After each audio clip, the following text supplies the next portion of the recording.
Uma vez aqui o Dr. Paulo Fagundes, ginecologista, especialista em reprodução assistida e fertilização in vitro, para esse assunto lindo, esse tema fantástico, antes do Dia dos Pais.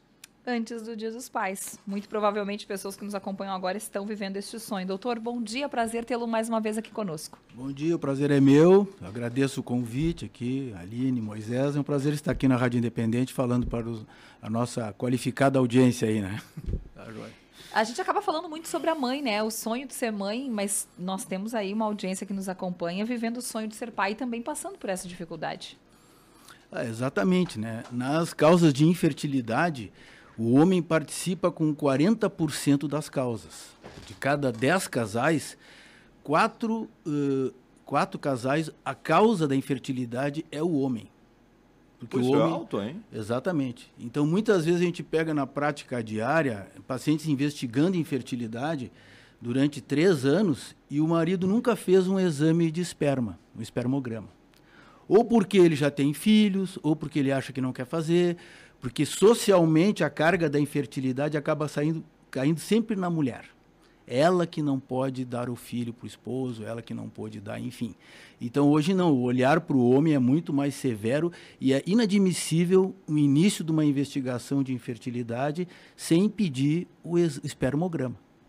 Porque muitas vezes a mulher vai no ginecologista, vai no outro, faz uma ecografia, faz um raio-x, faz exames hormonais, várias ecos transvaginais com pessoas que ela nem conhece, e o homem não quer ir no laboratório para colher o sêmen. Essa resistência, ela é de alguma maneira inexplicável.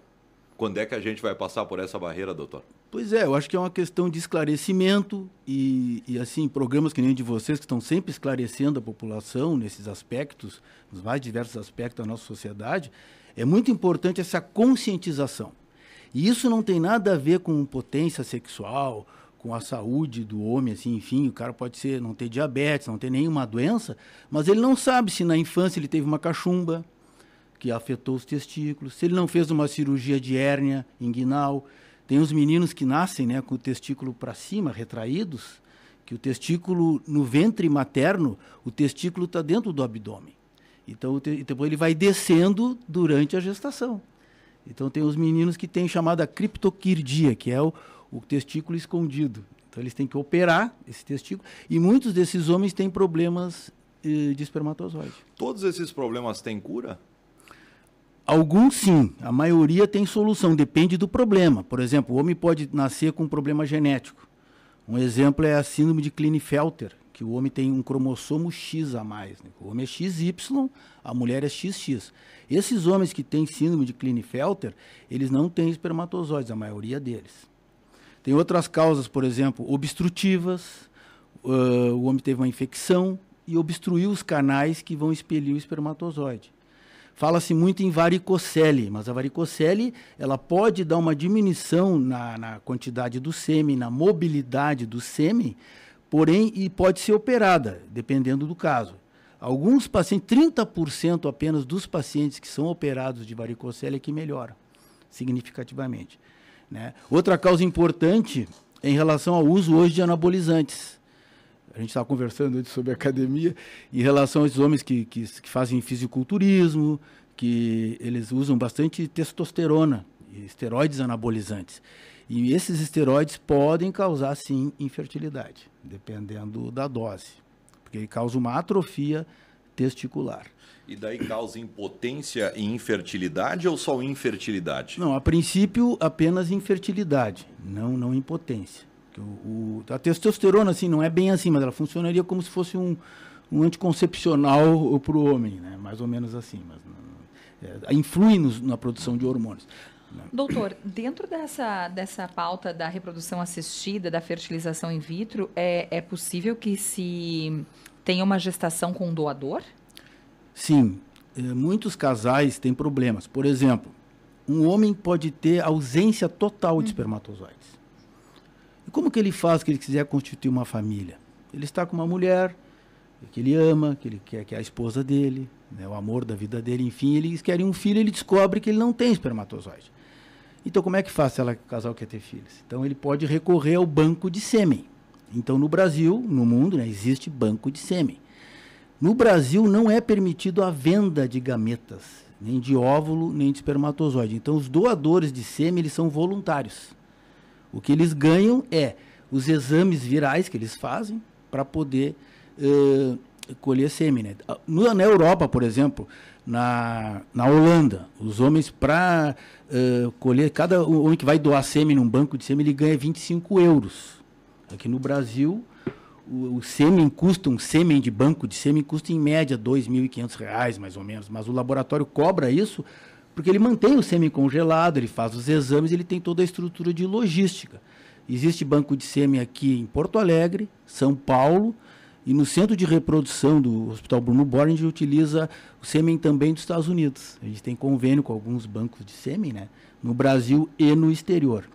Então, são doadores que tu pode escolher conforme a característica. Né? Olhos azuis, cabelos lisos, olhos castanhos. Conforme como o homem é, ele vai escolher e tem um catálogo que diz o hobby, qual é a altura, qual é o peso, a profissão, como que a pessoa é, qual é a origem da pessoa. Então, o homem pode escolher o sêmen e o casal utiliza o sêmen para fazer a fecundação e engravidar. É comum que ele vai eleger a característica semelhante a características do pai? É isso? Sim, exatamente. Inclusive, o banco de sêmen americano, os casais podem ter acesso à foto do doador quando criança. Aqui no Brasil, não é permitido isso. Mas a pessoa não pode, assim, escolher um doador, assim, ele escolhe algumas amostras que estão disponíveis. E aí o banco de sêmen fornece aquela amostra e o casal vai ter seu filho. E as pessoas têm isso tranquilo? Tem algum preconceito sobre isso? Já estamos superados? Olha, depende. Isso está bem mais em voga. Existem alguns homens que não aceitam. Eles não aceitam e, primeiramente, eles precisam fazer o luto da infertilidade. Ele aceitar que ele não vai poder ter filhos com o próprio sêmen, porque ele não tem, enfim. E fazendo um trabalho, um apoio psicológico, a gente tem também disponível sempre as clínicas, né, do profissional da psicologia, que é muito importante, para ele trabalhar aquele sentimento dele, daí ele poder, né, aceitar. Porque a mulher também, se ela quer ter filhos, ela não pode ficar presa na vontade do homem, né? Senão a relação vai ficar abalada. Uma mulher quer muito ser mãe, o marido não tem sêmen, não tem espermatozoide e ele não quer banco de sêmen. Como é que fica? Então a gente tem que fazer terapia do casal para eles poderem superar, porque depois que o filho é fecundado, ele é filho deles, é registrado com o nome deles, enfim. Mas existe uma certa resistência, sim, até o homem aceitar. Tem homens que não aceitam. Doutor Paulo, importante a gente falar aqui do perfil de quem procura para fazer a fertilização, a reprodução assistida e também a fertilização in vitro. São pessoas acima dos 20, acima dos 30, acima dos 40, acima dos 50, como é que é? Existe essa procura? Eu falo de idade, acima de 50 anos? Olha, o Conselho Federal de Medicina, as normas é que o limite para a gente submeter paciente à fertilização in vitro é 50 anos. Não é uma lei. A mulher. O homem não. O homem não tem idade porque o homem está sempre produzindo espermatozoides. Mas assim, ó, a procura é maior a partir dos 36, 37, 38 anos. Por quê? Porque a idade é o fator que mais impacta a infertilidade. Porque a mulher vai perdendo óvulos através dos tempos. Então, chega uma mulher, por exemplo, de 47 anos, 46 anos, quer ter filhos. Ela não tem mais óvulos. Tem poucos óvulos e os óvulos são de baixa qualidade também. Mas a mulher quer tentar ter um filho dos óvulos dela. Então, em algumas situações, a gente pode tentar fazer uma fertilização, inclusive juntando óvulos. A gente junta óvulos, no caso. E aí procede a análise genética desses embriões e a mulher pode ter um filho. Mas são casos muito difíceis, por causa da idade. Acima de 50 já tem casos de mulheres grávidas na literatura. Recentemente nós tivemos o caso da Cláudia Raia, até foi muito comentado sobre isso, né? Mas geralmente esses casos, a maioria deles, a grande maioria, é com óvulo doado.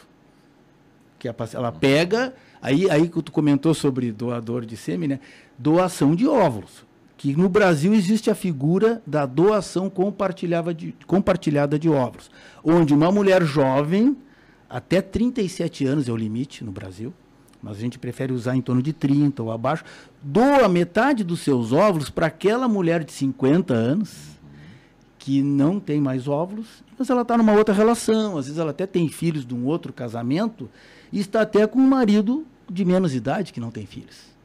Né? Recentemente eu tive um caso assim, que a mulher está grávida, com 50 anos. Tive mais de um caso.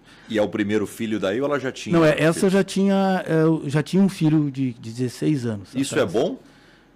Em que termos, assim? Não, eu digo assim, por exemplo, a mulher quer ter um filho, ela tem 50 anos, ela já teve filhos. Isso beneficia uma nova gravidez ou não? Isso é bom. Ter um filho já ajuda bastante. Ajuda porque ela já teve uma experiência, né, de gestação. O que tem que cuidar muito o ginecologista, e a gente cuida muito isso, é a questão da saúde da mulher. Porque se uma mulher tem 50 anos, ela é obesa, se ela é diabética, ela é hipertensa, ao engravidar nós estamos adicionando um risco para a saúde dela. A obesidade atrapalha, doutor? Atrapalha. Atrapalha porque junto com a obesidade vem a resistência à insulina, vem a diabetes, doenças cardiovasculares. A obesidade nunca vem sozinha. Então a gente faz um programa de emagrecimento, que a pessoa mude seu estilo de vida, né, que vai comer mais salada, menos X, essas coisas, né? Então, enfim, aí para a pessoa poder empreender, ela tem que ser uma pessoa com boa saúde. E hoje, Moisés, assim, Aline, uma mulher de 50 anos antigamente era uma vovó. Pois é. Hoje não, a gente olha as mulheres de 50 anos, estão voando. As mulheres se cuidam, estão voando, quando a gente diz, se cuidam, e muitas têm até relacionamentos com homens mais jovens. E aí que elas vêm com essa questão de querer engravidar. Agora, se a gente vai pensar assim, o que uma mulher de 50 anos quer engravidar? Na medicina, a gente botou esse limite por questões de saúde, questões físicas, porque a gravidez modifica o corpo da mulher. Mas se ela tem boa saúde, a gente não tem o direito de negar a ela o sonho de ser grávida, de ficar grávida, né? A gente não tem esse direito. Mas a mulher depende do caso, cada caso é um caso. Doutor, pensando nas pessoas que nos acompanham agora e tem o desejo, e hoje a motivação da nossa pauta é muito mais a paternidade, né? Estamos aí no final de semana, Dia dos Pais. Na outra oportunidade que nós conversamos, eu lhe fiz essa pergunta. Bom, a mulher que nos acompanha agora está tentando, não está conseguindo, quando que ela passa para este plano B, né? De tentar essa reprodução assistida? O homem, quando que ele tem algum momento que ele precisa passar para esse plano B, que ele precisa considerar isso? Eu acho que sim, o homem, a partir do momento que para ele está tentando engravidar, se ele está com a sua parceira, que normalmente ela não tem nada, assim, a primeira coisa é ele fazer um espermograma. Ele precisa saber como é que está a saúde dele, porque o espermograma reflete ao final a saúde do homem. Por exemplo, o homem com pouco espermatozoide, muito poucos deles, assim, oligospermia severa, 50% deles podem ter um câncer de testículo. E não saber. Então o homem precisa saber como está a sua fertilidade. Mas o homem não tem esse negócio da idade que a mulher tem. Uma mulher, por exemplo, abaixo de 35 anos, ela pode esperar 1 ano para engravidar. Acima de 35, ela pode esperar no máximo 6 meses. Se não engravidou, ela já tem que buscar recursos. O homem não tem isso, porque ele está sempre produzindo novos espermatozoides. Mas se ele se preocupa com isso, que ele quer ser pai, e ele está num processo assim, de investigação, ele não pode se negar a fazer o exame de espermograma, que tem solução para a maioria dos problemas. A gente usa vitaminas, se o cara tem um problema hormonal, a gente vai corrigir esse problema hormonal. Se ele tem uma varicocele muito extensa, ele pode retirar. Varicoceles são varizes que dá no saco escrotal, que prejudicam a oxigenação do testículo. Então, o homem não tem essa questão da idade. Ele precisa saber que ele pode ser infértil. Isso é a mensagem que eu digo para se tornar pai. E outra coisa, pai e doação, que o assunto que foi trazido. Banco de sêmen. A gente tem que entender que ser pai, os laços de amor e de afeto, eles transcendem a genética. Inclusive, a experiência de adoção é muito boa. E a experiência tanto com óvulo doado, como sêmen doado, na constituição de uma nova família, é uma coisa assim, impressionante como dá certo isso e como as pessoas ficam bem com essa solução. Então, não ter espermatozoides e querer se tornar pai e socorrer um banco de sêmen é uma solução bastante viável e que deve ser incentivada. Doutora, Os casais, as mulheres, os homens, eles cada vez mais eles estão protelando, né, a gravidez. O gineco, ele está em cima, ele está realizando exames, ele começa a fazer um estudo mais profundo desde, sei lá, 25, 26 anos. Ele consegue indicar para aquela mulher já, em meio ao tratamento, em meio a exames de rotina, olha, eu acho que o melhor momento é até os 30. Eu vejo aqui pelo teu perfil, tu deveria te preocupar com gravidez até os 30, no máximo até 35, porque eu já vejo aqui que tu tem um risco de infertilidade depois dessa ideia. Isso está sendo mais comum? Esse fenômeno sempre existiu? É um fenômeno novo? O que a ciência está mostrando para vocês? Tu está falando em relação ao adiamento do projeto de gravidez. Exatamente. Isso é uma condição... E tentar antecipar um pouquinho pelos exames que nós temos. A medicina está... Exatamente. Nós temos condições de saber a reserva ovariana da mulher, né? Quanto tempo ela tem, quantos óvulos ela tem. E a mulher vive essa ambivalência, que é muito falada, entre trabalho e maternidade. E hoje é um fenômeno social, até tem vários estudos sobre isso, que as pessoas estão adiando o projeto de gravidez. Inclusive tem estudos mostrando que as pessoas estão tendo até menos relações sexuais, os casais. Estão namorando menos. Recentemente eu atendi uma paciente de 36 anos e perguntei para ela, quando é que tu vai engravidar? Eu sempre pergunto qual é o teu projeto lá, doutor. Isso é um dilema, porque eu não quero ter filhos e o meu marido quer. Eu acho que daqui a pouco até ele vai me pedir o divórcio. E ela bem decidida, com 36 anos. Então, assim, o que acontece? Hoje a mulher mudou, eles querem aproveitar a vida, a maternidade fica em segundo plano. Por quê? Criar filhos hoje é uma coisa muito trabalhosa, a gente sabe. Tem a questão dos custos, tem a questão de várias colégio. Hoje em dia, um filho nosso, quando era guri, nós jogava bola. As guri era uma boneca. Hoje tu tem que ter um celular, um laptop, tu tem que ter um joguinho, videogame. É muito complicado. E a vida ficou muito corrida. E tem mulheres que estão em casa, cuidando de filhos somente, muitas delas não estão satisfeitas. Porque elas estão na dependência financeira do marido. E hoje a mulher quer ser dona do seu caminho, né? Ela quer ser senhora do seu destino. E a maternidade está no meio disso tudo. De ela ser uma mulher de sucesso, ser uma mulher que as empresas incentivam, em São Paulo, muitas delas, o congelamento de óvulos. Porque eles não querem as suas executivas 9 meses fora, no caso de grandes players, assim, né? Então isso é uma questão que é uma cobrança muito complicada para cima da mulher. Que os homens não têm isso. A gente fala muito sobre isso por aqui, né? A mulher é questionada se ela pretende ter filho quando chega numa empresa, enfim. O homem não, né? Isso não vai acontecer, né? Ontem nós tivemos um evento falando sobre pais presentes, promovido pelo nosso editorial Mulher, e a gente falava sobre isso, as frases de efeito que a gente ouve e naturaliza, né? Cadê a mãe dessa criança? Cadê a mãe dessa criança? Talvez ela está trabalhando, talvez ela está no palco e a criança está com o pai. Então, a gente também vive esse momento e a mulher vai deixando para depois, porque a gente realmente tem medo de fazer essa pausa no mercado de trabalho, né? Especialmente quando a gente está com 30 e poucos anos, que está na ascensão da carreira normalmente. Então, essa pausa vai ter que acontecer e a gente tem medo. Inclusive a questão salarial da mulher, né? Que muitas mulheres ganham menos com os homens porque eles botam essa questão dos filhos no meio, né? Agora, a gente tem como dizer para a mulher assim, tu deve congelar teus óvulos com 30 anos, se tu quiser engravidar lá com 40. Ou congela até os 33, da melhor idade. Abaixo de 33 anos. Existe esse tempo. Só que qual é a guria que está pensando em congelar com 30 anos? É isso aí. É difícil, né? E o congelar antes dos 33 é uma garantia que depois vai dar certo? Não é uma garantia, tá? Mas ela vai congelar bastante óvulos, né? Então, é uma grande possibilidade de se conseguir. Ajuda bastante do que tu congelar com 39. Outra questão, tem um casal, estão juntos. Os dois têm 33. Passam-se 10 anos e eles vão fazer mestrado, vão trabalhar, vão construir casa, depois compram uma casa na praia, compram não sei aonde. E o nenê, agora vão ter filhos, agora nós estamos bem, vamos ter filhos. Aí daqui a pouco dá um problema, o casal se separa, 10 anos depois, deu uma briga lá, 43 anos ela está, e ele 43. Qual é o que tem possibilidade maior de constituir uma família com filhos? Ele, né? Porque ela sozinha, separado com 43, ele com 43, ele pode até engravidar uma de 30, se ele quiser. Então a mulher tem que pensar nisso. Tem que pensar nisso, ela precisa pensar na fertilidade. Isso é uma questão de consciência. E outra coisa, as pessoas acreditam que a tecnologia resolve tudo, né? E nós não temos ainda um remédio ou alguma coisa que rejuvenesça óvulos. A mulher tem um relógio biológico. Que os pais, os homens, não têm isso.